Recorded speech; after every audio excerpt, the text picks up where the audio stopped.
Okay, one of the more recent trends has been deep water jigging, which is basically involves dropping big heavy metal lure to the bottom, specifically made for this type of fishing.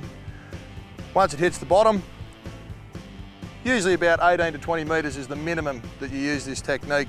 You can go down to about 120, 130 metres if you like, but that becomes hard work and painful. Hit the bottom, bail arm goes over. Now rods like this thing here, this is one of the new the graphite offshore fin oars. This is actually an 80-pound rod, but it feels like what we used to use for bream years ago, is that light in your hand.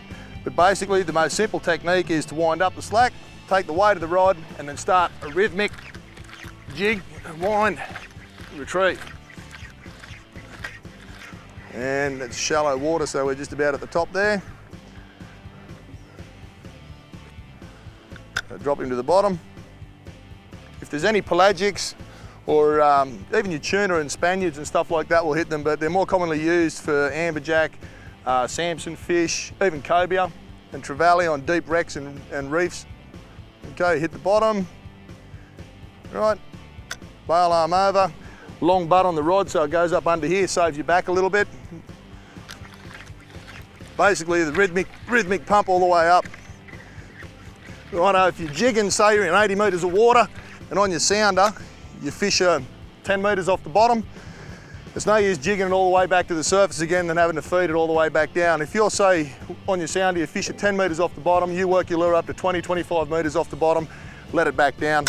That way you spend more time in the strike zone.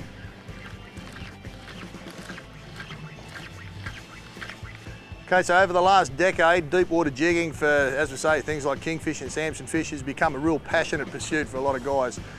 It's a very specialised technique if you want to really get into it. Graphite rods, braided lines, high-speed retrieve reels. You can use overhead or spin. There's reels in both spin and overhead designed for deep water jigging. But there's been a real trend heading towards spin reels these days because the technology's made them a lot stronger and drag systems a lot better. Okay, so yeah, if you want to go and hurt your back, go and give some jigging a go.